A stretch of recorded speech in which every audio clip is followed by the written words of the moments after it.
Que ce soit à l'antenne ou sur tapis rouge, Caroline Roux ne manque pas une occasion de s'afficher à la pointe de la mode.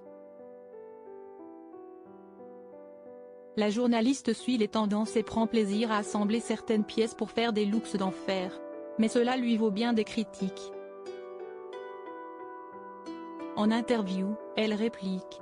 Elle rayonne sur le petit écran. Caroline Roux officie depuis des années aux commandes du magazine de débat et d'actualité C'est dans l'air, sur France 5.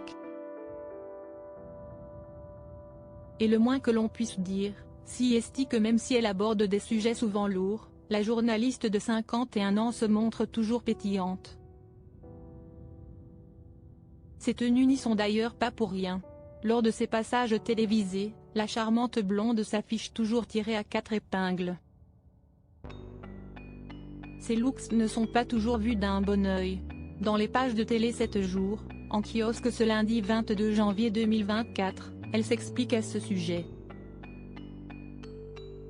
Caroline Roux victime de critiques misogynes, chemise en satin vert, robe en cuir, top rouge décolleté. Caroline Roux soigne chacune de ses tenues. Mais ses choix vestimentaires sont perçus par certains téléspectateurs comme des excès de féminité peu appréciés.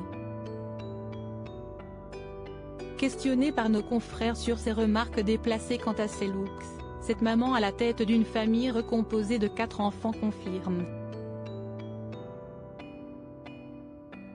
Et ce qui est assez étonnant, si est que les propos les plus misogynes viennent des femmes, regrette-t-elle alors. Et de souffler, un décolleté un peu marqué, une couleur trop criarde, des formes originales, et vous êtes sûr de recevoir des commentaires. Qu'à cela ne tienne, Caroline Roux ne s'empêchera pas pour autant de se montrer pimpante à l'écran. J'aime défendre la liberté des femmes à s'habiller comme elles l'entendent, assure-t-elle. Caroline Roux, chanteuse par le passé. De tout temps, Caroline Roux n'a pas prêté attention au regard des autres. Aujourd'hui, elle assume pleinement ses tenues glamour. Par le passé, elle avait ce besoin de se retrouver sur scène, se la jouant chanteuse le temps d'un concert.